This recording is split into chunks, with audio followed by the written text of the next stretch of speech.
took me about 1.5 hours to get down here. I think it will take me about twice the time to get back up. And then I might go up there as well. I don't think I will, but I might, right?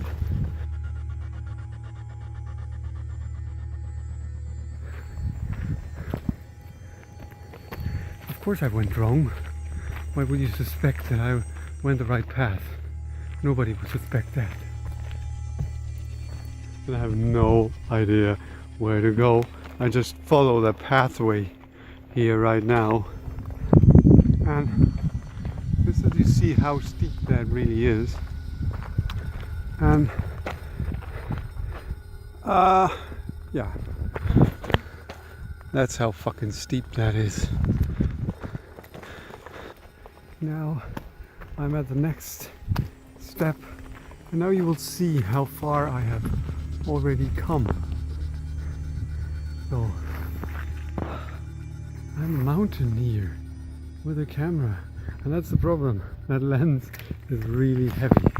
So just in case you haven't noticed yet, I will be complaining all of the time how hard this is, and that I'm doing that all for you, but that's just how I am, so deal with it, right? Deal with it.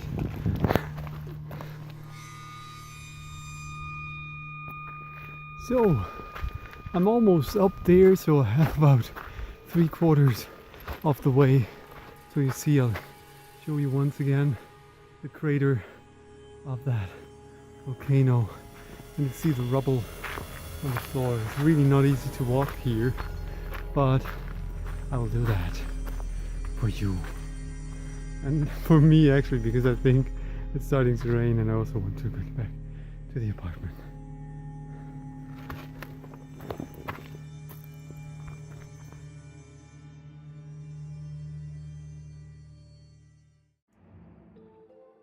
Alright, I think I have to stop that video now for the simple reason that this one doesn't have a punchline. I'll give you that. The first one didn't have one either, but at least it was ridiculous until the end. But well, I originally intended to make a video about shooting in high contrast situations, like in a volcano. Problem was, it wasn't that high contrasty simply because the sky was overcast. Nevertheless, I had a couple of very interesting messages concerning this first video. Some of them, of course, were about lizards, and I have to say that these beasts were huge. I only saw the small ones, but I read that the bigger ones are up to 2.5 feet long. I didn't see those though. The cool thing about these lizards was that they were pretty chill.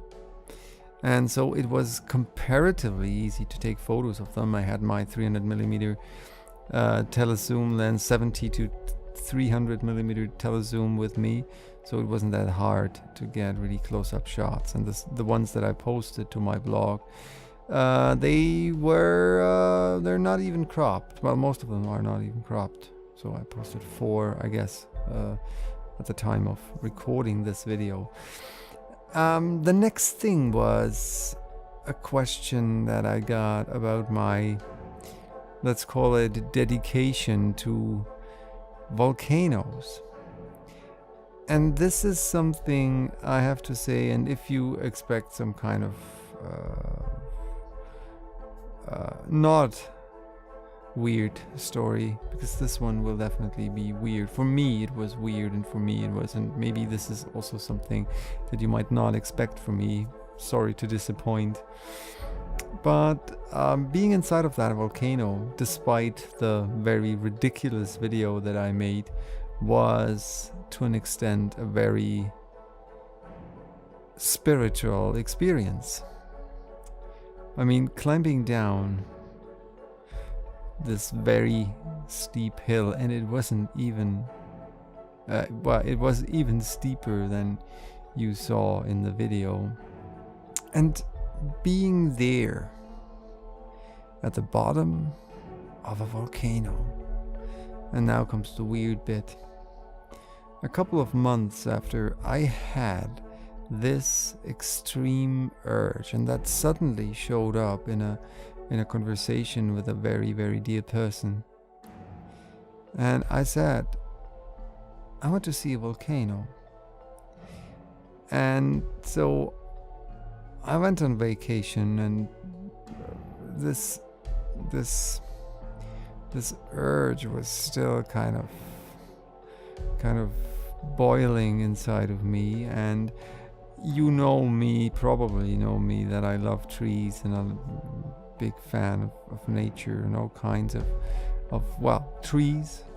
And I heard that there is, in this comparatively deserty and wastelandish landscape, that there are pine forests. And I heard about a pine forest that was comparatively close to where I stayed. And so I went out to see the pine forest. And I went up that hill, which got steeper and steeper. It was not the one that you saw in the video. And because I heard there's a pine forest, and I wanted to see that pine forest. And suddenly I was on top of a volcano. And of course it wasn't how I expected it, with boiling lava and stuff. But nevertheless, it was a volcano. And that really struck me in that moment. And funny bit is that I didn't find the pine forest, but I found my volcano. And I posted a photo. I called it "Where the Anger Lives," because I wanted to have a dramatic title for that photo, which was that hillside. It was actually a really huge mountain, and on top, if you really look closely, you see little trees, and these are pines. And so I saw even the pine forest, and I would have probably been able to get up there, but then I wouldn't have been able to get down there because it was already very late.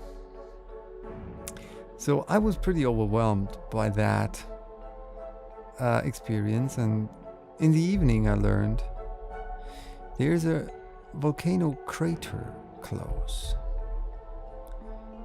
and of course I had to see that. So I went there and climbed down the volcano. And I don't know, and this is really the weird bit, maybe some people, if you call me crazy now, please do so. I have no problem with that whatsoever. I'll gladly take that. But I believe that every place gives off energy of any sort, the history of that place. And some places are more connected to, let's call it, the universe, more connected to the raw energy that is still there. And this was a place like that. It was Nikos at Snowpool described it when he saw that first video as a post-apocalyptic environment, and actually that was it. It felt like that. Nobody around, and that old house, broken down walls. Someone obviously planted bamboo there. I don't know who. There was nobody. And the whole place gave off a very, very strange vibe and a very, very strange kind of energy. And it's the same, I don't know, with people. Some people give off energy and others suck up energy. They will drain you. And there are people who, give off energy. And if you find the right kind of person, you can bounce that off and you can transform energy. So someone gives you something and you transform it and bounce it back, and they transform it and bounce it back. I only had that once in my life, which was amazing. And the same is true for places. I think, I believe, I know, because I experienced that we can communicate with places. And the first time that I really, and I saw a couple of amazing places. I wouldn't say that I'm a man of the world or something, but I saw some amazing places, and I've been to some amazing places. But the first time that and I think that is some kind of a process that we're all in, to either open more up or close more down to that. The first time I really experienced that in that kind of intensity was not in that volcano, but about a year before. Well, I don't know if it was even a year. When I was in Prague. First time in my life that I was in Prague. Prague is a city in the Czech Republic, if you don't know that, Europe. And I never in my life experienced something like that. The city is... I can't describe it. The kind of vibe it gives off. It has the feeling as something is sleeping under that city, slumbering, about to wake up every moment. And that's also what the people who lived there kind of had this, gave me that vibe, that they took care of that city, didn't wake it up, or didn't want to wake it up, keep it asleep. It was almost like as if they share that one big secret of that sleeping city. And that's something I didn't really know too much about Prague. I have to say, if it comes to history and stuff like that, I'm extremely ignorant. And I did a bit of reading later, or even while during that time there. And Prague is a city. If you're into that sort of thing, or into these sort of things, do yourself a favor and Google alchemy and Google the story of the golem, Golem. And I felt that there. That was there. It was present. And there was this even, I don't know if I'm open enough, and I even have goosebumps now thinking about that. I don't know if I'm open enough to talk about that at the moment, but there was this one place that I went to that I wanted to see. And I wanted to get in there.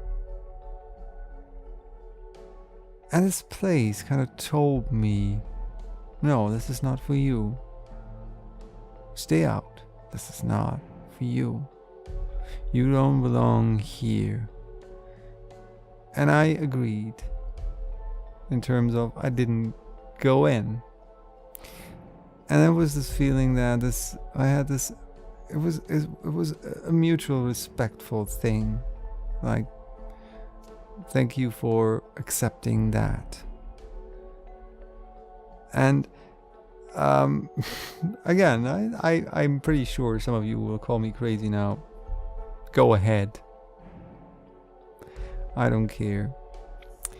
But these are the things that fascinate me, and that I spend a lot of time with, thinking about them, and really trying to soak these things up, energy that comes off places and people. And so, to answer an unasked question, I don't care for petty fights and for jealousy and for all that sort of stuff. If you have the time to bother about that, to engage into these fights, go ahead, kids. Play with each other, scream and yell. I couldn't care less. If you have so much time at your hands, have fun with it, but don't complain later in your life that you wasted it. Okay, with that having said, in that volcano crater, I felt connected to, and that's something I knew. This place, I don't know how long it was ago, that there was that very place I was standing on was boiling lava, well, boiling magma, because it was still in the crater. And that was just simply an amazing experience. And so that's how I deal with that. So you might say, hey, if this really was that big spiritual thing for you, why did you make such a ridiculous video? That's how I deal with things.